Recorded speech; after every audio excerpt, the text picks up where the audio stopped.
All right, so we're still in chapter 1. The next concepts that we will be discussing are different types of trading. So you might want to be able to identify what type of trader you are. You might have heard of swing trading. You might have heard of scalp trading. In this lesson, we are going to go over swing trading. Swing trading is honestly what I would recommend, but every trader has their own style, and it's up to you to identify your style of trading. Now, swing trading is commonly used. It can be ideal for beginners. It's relatively convenient, and it's a nice way to express opinions about the market due to the manageable time horizons involved. Now, swing traders are active in most financial markets, such as forex, stocks, and crypto. But swing trading, is it suitable for you? Should you start day trading or should you start swing trading? In this lesson, we're going to go over everything you need to know about swing trading crypto and help you decide if it's the right decision for you. Swing traders use technical analysis to find stocks that are about to climb or decrease in value. Swing traders don't consider a stock's fundamental or intrinsic value. They're only concerned with trends and patterns. For example, an investor has been studying the price and volume of ABC Corporation's stock and has noticed its MACD has sharply risen above its signal line. She acts quickly, buying shares of ABC, unconcerned about the share's long-term prospects. The investor holds her ABC shares for 4 days, during which time their value climbs 10%. At the end of the 4th day, she sells her shares for a profit. Individuals tend to be the ones who engage in swing trading and take advantage of sudden stock movements. Institutional traders are usually too large to quickly move in and out of positions. Swing trading offers control and flexibility to time markets and take advantage of movements in either direction. But it can be risky. For example, if news breaks about ABC's fraudulent efforts to conceal a product flaw, its stock would suddenly plummet. Swing trading requires careful monitoring to enter and exit a position at the right time. Now, swing trading is a strategy that involves trying to capture price moves that happen on a short to medium time frame. The idea behind swing trading is to catch market swings that play out over a few days to several weeks. Swing trading strategies work best in trending markets. Let me say that again. Swing trading strategies work best in trending markets. If there's a strong trend on a higher time frame, swing trading opportunities can be plentiful.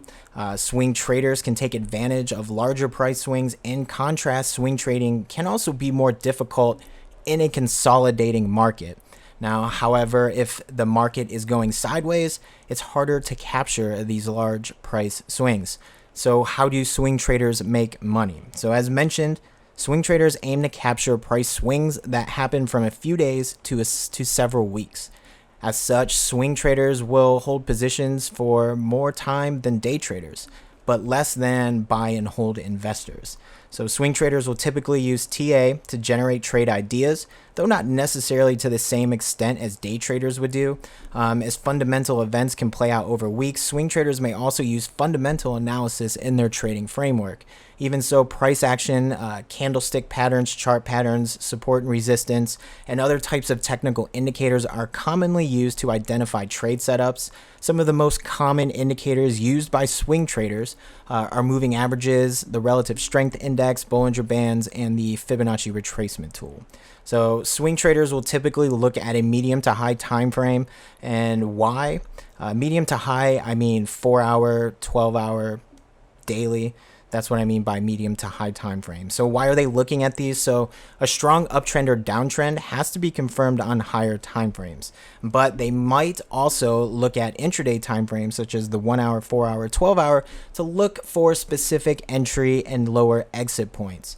These triggers can be a breakout or a pullback on a lower time frame, for example. However, the most important time frame for swing traders is likely the daily chart. Even so, trading and investment strategies can differ substantially between traders. Note that what we've discussed here aren't strict rules, just common examples. So day trading versus swing trading, really, what is the difference? Day traders aim to capitalize on short-term price moves, while swing traders look for much larger moves. It's as simple as that. In effect, day trading is a much more active strategy where traders need to frequently monitor the market and they don't leave positions open for more than a single day. In contrast, swing traders can take a more passive approach. They can monitor their positions less frequently as their goal is to profit from price movements that take longer to play out. Since these moves tend to be larger, swing traders can bring in sizable returns from even just a few winning trades. Now, day traders will almost exclusively use technical analysis. Swing traders will use a combo of technical and fundamental analysis, usually with a stronger emphasis on technicals. Now, on the other end of the spectrum, investors may not consider technicals at all and invest solely based on fundamentals, which is something I would never, ever recommend. Which one is better for you, though? That's what we're trying to figure out here. Are you a day trader or are you a swing trader? Well, where do you see yourself on the spectrum of smaller to larger time frames, technicals and fundamentals? Answering these questions will really help you find out what trading strategy fits your personality and trading style. Now, you could consider what your strengths are and choose the trading style that best magnifies those strengths. Some prefer to get in and out of positions fast and not having to worry about open positions when they're asleep. Others make better decisions when they have more time to consider all of the possible outcomes and elaborate on their trading plans. Scalping entails taking profits on small price changes shortly after the trade is entered. It's based on the assumption that most stocks will initially move in the desired direction. Scalpers take as many small profits as possible, and they succeed by making more winning trades than losers. A pure scalper that adopts the craft as her primary style will make hundreds of trades in a day, using mostly 1-minute charts and quote systems. When the market is choppy or locked in a narrow range, a shorter time frame may reveal visible trends and the opportunity to scalp. Any trade that takes profits near the 1-to-1 risk-reward ratio is a scalp. If a trader enters her position for a scalp trade at $20 with a stop at $19.90, the risk is 10 cents. A 1-to-1 risk-reward ratio is reached at $20.10. The first type of scalping is market making. A scalper tries to capitalize on a specific stock's spread by simultaneously posting a bid and an offer. This works only on immobile stocks, and it's difficult to use successfully because of competition from market makers. The second type of scalping is buying a large lot of shares and selling for a gain on a very small price movement. The third type sees a trader close a position as soon as the first exit signal nears the 1-to-1 risk-reward ratio. Scalpers must have a strict exit strategy because one large loss can erase many small gains.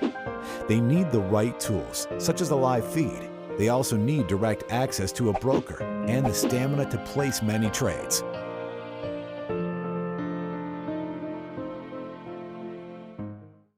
Now, you could switch between different strategies to see which one produces the best results. You should also do some paper trading or trading with fake money before implementing any strategy into your actual trading plan. Remember, the primary goal of a beginner's trading plan looking for future success is capital preservation. That is the focus of this first chapter, and it should be a focus of your educational goals and trading journey here. So for the most part, you're going to want to take swing trades over scalp trades, mostly because they are the most profitable, especially in a trending market.